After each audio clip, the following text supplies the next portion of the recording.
Don't get carried away with the money you're getting. There is no place for you to go back to. My husband shouted over the phone. Shortly after that, I received a message in a text. It was a picture of my belongings being dumped in a dumpster. How could they do this with impunity? Disgusted, I immediately went to retrieve my luggage. I began to collect my stuff. And there was one thing there that I was confused about. My name is Mia, and I'm a 42-year-old housewife. My husband Elijah and I have been married for over 15 years. We were originally co-workers in the same office. We started working together and talking over drinks, and we grew closer. After about a year of dating, he proposed to me. I liked him, and he was 3 years older than me and reliable. I thought, if I get married to this person, I will be able to live happily. With this in mind, I accepted his proposal, and so we got married. He told me the following before we got married. I want you to quit your job and become a housewife. I was only 26 years old at the time and could still work hard, but I was not obsessed with my job, so I quickly agreed. Okay, I will quit and support our family. Then, I left the company on marriage and became a full-time housewife. From then on, I worked hard at housework and put my energy into cleaning and cooking. I cooked hard every day and made meals to satisfy my husband for breakfast, lunch, and dinner. Wow, I didn't expect you to work so hard on the housework.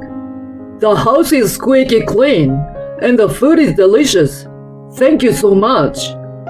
I was very happy to hear my husband express his gratitude like that. My husband worked hard at his job and rose steadily in his career because he had asked me to be a housewife.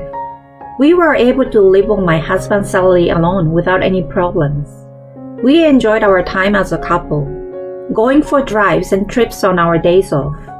I think we were very happy in our newlywed life like that. However, about 3 years after we got married, problems began to occur in our marriage. It all started with my mother-in-law Isabella. Mia, when are you going to have a baby? You have been married for 3 years. You will be 30 soon, and it will be harder for you to have children. You need to have a sense of urgency. My mother-in-law yelled at me and put pressure on me like that. Of course, my husband and I are trying hard to have children, but it's not that simple. I told her so, but she didn't listen to me at all. You can't have a baby right away because you're taking your time like that. You should do fertility treatment or something like that. I won't allow you to not have a baby. My mother-in-law kept putting pressure on me like that. If she continued to pressure me like that, I would never be able to have children. However, my mother-in-law said more and more terrible words to me without thinking about my feelings. She was so abusive to me that I was in a lot of pain, so I asked my husband for advice. Hey, your mother's attitude toward me is terrible. She said a lot of things about my inability to have children. When I asked him about it, he replied, Well, it's true that you can't have children, isn't it? It's no wonder my mom said so. It's your fault for not having children. Wait, you're saying it's my fault? It's true, isn't it? It's not my fault, of course. How can you be so sure? Because I'm the one who said so. Try harder, so you don't disappoint my mother anymore. But I was very shocked to hear my husband talk to me like that. At one point, I even considered divorce, but I had already been out of work for several years, so I couldn't divorce him easily. Then, I got pregnant. At that time, my husband and mother-in-law praised me. You did it! About time! I wish you could have had her sooner. And I successfully gave birth to a child. It was a girl, and we named her Emma. I was very happy about the birth of my beautiful baby girl. But my mother-in-law said, "Why didn't you have a boy?" She complained. To my mother-in-law, having a child means having a boy who will be her heir. Therefore, my mother-in-law did not try to love my daughter at all. My husband, unlike my mother-in-law, did not seem to be obsessed with the idea of an heir, and he loved my daughter. So I never divorced him, and we have been living together until now as husband and wife, and as parents of our daughter. However, since we were basically connected only by the fact that we care for our daughter, we had terrible fights when we clashed. And at those times, my mother-in-law would always join my husband in blaming me. At the time, my daughter was small and I had no one on my side. Incidentally, my father-in-law was indifferent, or rather, he never tried to get involved with us in the first place.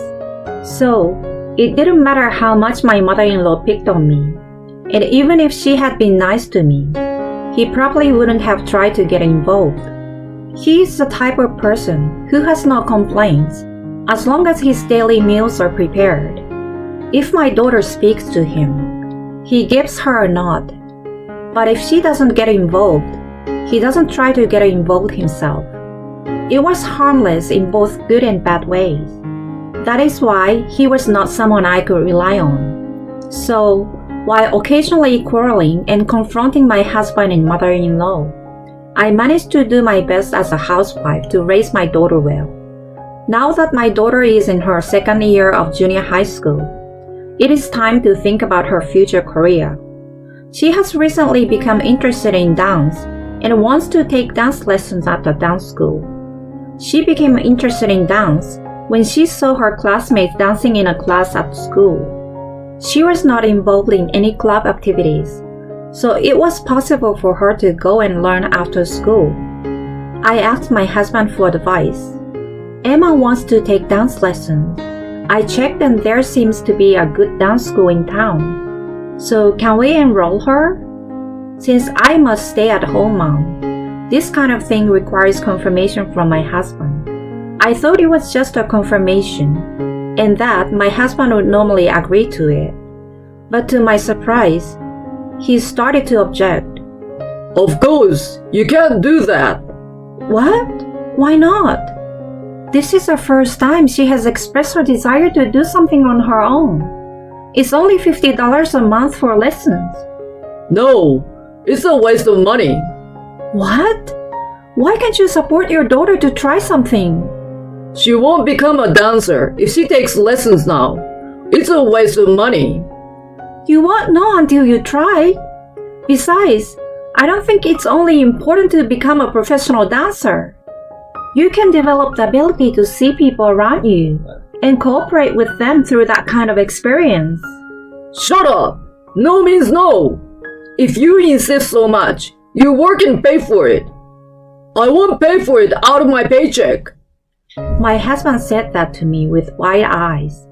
I was surprised and disgusted with my husband because I didn't expect him to get angry like that. He is worthless when he doesn't care about his daughter. That's what I thought. I immediately looked for a job after my husband said those things to me. Luckily, there was a job opening at a nearby supermarket, so I applied for it and was successfully hired. I started working part-time during the daytime on weekdays. Thanks to that, I was able to pay for my daughter's dance lessons. She started attending the class, and I was impressed by how hard she practiced every time. I thought, if she can do it with such passion, it was the right decision to let her learn. However, my daughter was not only doing her best because she loved dancing, but she also had another reason for doing so. She had apparently been listening in on our conversations and knew that the reason I was working was for her dance class.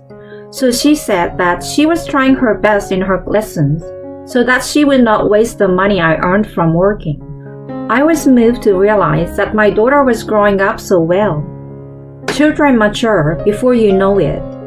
But on the other hand, my husband started to say childish things more and more, whether it is a degeneration or his nature. Don't be so proud that you're only earning money part-time to pay for Emma's lessons. You and Emma eat with the money I earn. Don't forget to respect me. That's how my husband is. In the past, he never used to be such a domineering husband. But lately, he has become increasingly hostile toward me because I do things that he doesn't approve of. I also feel that he cares less about our daughter than before. I wonder what kind of change of heart has occurred. To be honest, it bothers me when he gets involved with me in such a troublesome way. And when my husband attacks me, my mother-in-law also joins in and attacks me, which is troublesome. Yes, that's right. You guys are able to make a living because of Elijah. Without him, you would be homeless. If you continue with that cocky attitude, I will kick you out. My mother-in-law, who does not live with us, yells at me and my daughter like that. My daughter has grown to dislike her grandmother, who doesn't take care of her. And she has also grown to dislike her father because of his recent terrible attitude. I used to always talk back to my husband and my mother-in-law for my daughter's sake.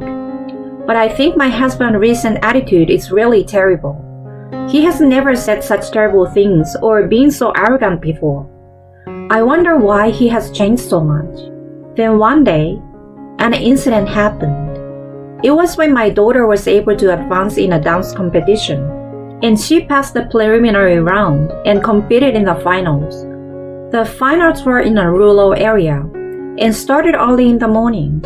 So my daughter and I planned to go there the day before and stay at a hotel. But when I told my husband about it, he again objected. What about the housework while you're gone? What about my food? Well, you're an adult, so you will have to prepare it appropriately. My husband's eyes widened in anger when I said this. Don't be silly. I won't allow you to go to the convention if you're going to make me do that. He got angry again as usual. So I didn't deal with him and took my daughter and left the house. Then, about a month after the convention, I received a phone call from my husband. Are you prepared to skip housework like that? What do you mean by prepared? I'm working for Emma as a mother. Why don't you understand that? Why don't you have the open-mindedness to think about someone other than yourself? Don't get carried away with all the money you're getting. You have no place to go back to. My husband shouted into the phone. Shortly after that, a picture was texted to my phone. What? What's this? It was a picture of my belongings being dumped in a dumpster. How could they do this with impunity? Dismayed, I immediately headed home to retrieve my belongings. But no matter how fast I drove, it would take several hours. So it was late at night when I arrived at the dumpster. There I found a large amount of my clothes, accessories, bags, and other things that had been thrown away. My daughter was absolutely mortified, as if she had never thought her father would do such a thing. At first, I collected mainly the things that I treasured. I would just get rid of the things I never wore. You are so strong, Mom. Surprised by my daughter, I sorted my belongings one after another into the garbage bags I had bought at the supermarket. Huh? What's this? As I was collecting my belongings, I noticed something strange. Wow, that's a beautiful necklace. My daughter looked at the necklace I had picked up and said that it's a luxury brand and quite expensive. What? Mom, you had such an amazing thing. No, it's not mine. What do you mean? I don't know either. Surely the design looks a bit young for something that belonged to you. You mean there was something in the house that wasn't yours or Grandma's? My daughter's question made me gasp. Could it be that my husband is having an affair? And this jewelry might belong to the adulterer? Somehow, I knew that I shouldn't take it home and it wouldn't be good to leave it as it was. I shoved it into the deepest part of the garbage bag for discarding it and threw the bag away in the back of the dumpster. If my husband was having an affair, and that was his affair partner's, he would surely come looking for it. He would have a very hard time finding it if it was in a hard-to-find situation like that. I finished collecting all my belongings and went home with my daughter. Then, my husband spoke to me looking a little flustered. Did you go to the dumpster? I did. Then you're collecting what I threw away, aren't you? What are you talking about when you throw them out yourself? I'm asking if you collected it. My husband became emotional and raised his voice. My daughter gave him a stern look and said, "You're the worst, Dad. How can you throw away Mom's things without permission? Who the hell do you think you are to act like that?" Shut up! This isn't a conversation for children. Hey, you can't yell at Emma. She's being cocky. You're just being crazy. You threw it away yourself, and now you're demanding me to answer your questions. Are you emotionally unstable? Shut up! Just answer the question I'm asking you. I did. It's in the car. Let me see it. With that, my husband opened the trunk of the car and began to search through the mess. My daughter and I were convinced that he was looking for that jewelry. We knew he was looking for that necklace. What are you looking for? What?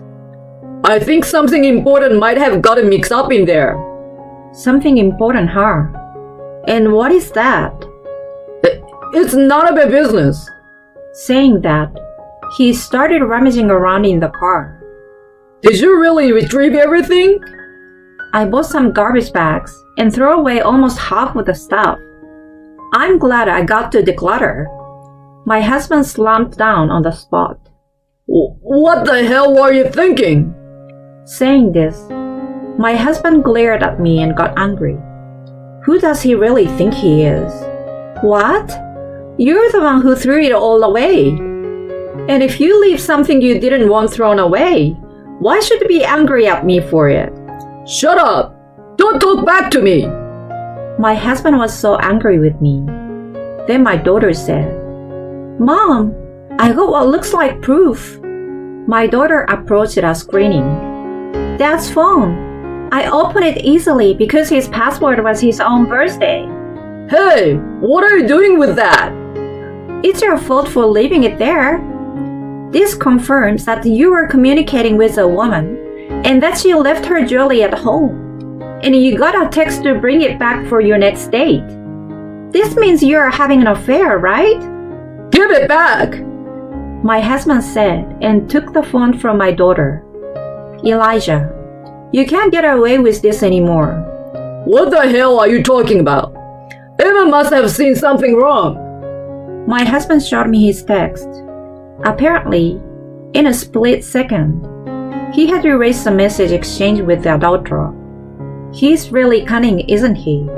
Well, that is to say, he's admitting his infidelity. But in the contest of wits, my daughter was one step ahead of him. "Oh, I thought you would erase it, so I sent screenshots of the text to my phone." "I resent it to you, Mom." Saying that, my daughter sent me the screenshot of the text between my husband and the adulterer. In addition to the necklace mentioned earlier, there were also those in which they whispered words of love to each other, and those in which they promised dates and trips, all of which were evidence that they were having an affair for sure. "Thank you, Emma. This proves that this man is having an affair. Let's get a divorce." My daughter smiled and gave me a peace sign. She really is a reliable daughter. My husband seems to realize that he could no longer get away with it, and got down on his knee to me. I'm sorry. I was wrong. So please don't give me a divorce. Alimony and child support are a lot to pay. What are you talking about? Divorce is a matter of course. I held out the divorce papers I had prepared just in case. "Sign this, please. If you don't, I will take you to court." The word court must have scared him. My husband is very public-spirited, so he was afraid of a court case that would cause a fuss among people at work. Then, I received the divorce papers that my husband had signed. Then, my daughter and I packed up our necessary belongings for the time being, loaded them into the car, and left the house. Soon after, I rented an apartment and moved out. Then I consulted a lawyer and decided to file a claim for alimony against my ex-husband and the adulterous partner. Incidentally, I heard that the necklace of the affair partner that my ex-husband accidentally threw away together was extremely expensive. The adulterous partner was furious and demanded alimony. My husband was then dumped by her. What was even more surprising was that it was apparently my mother-in-law who introduced my ex-husband to the adulterer. She hoped that if she got him to remarry a young woman, this time he would give birth to a boy. However, as a result, my ex-husband was required to pay for the necklace and was saddled with a large amount of debt, including alimony and child support for the affair. My ex-husband seems to be yelling at my ex-mother-in-law that it's all her fault, and they have cut ties with each other. Not only was my former mother-in-law disowned by her own son, but also completely avoided by her neighbors, because they knew that she had done something to mediate the affair. My ex-mother-in-law became mentally ill and stopped doing housework, but my ex-father-in-law yelled at my ex-mother-in-law and pushed her father, saying that he would never forgive her for not cooking. However, my ex-mother-in-law could not cook properly and could only cook bad-tasting food, and my ex-father-in-law became ill. My ex-husband sends me long emails with these stories and asked me to get back together with him, but I don't reply to his emails and mark them as spam. I am spending happy days with my daughter and my parents, while earning money by working full-time at the supermarket job. I will continue to work hard while watching my daughter grow up.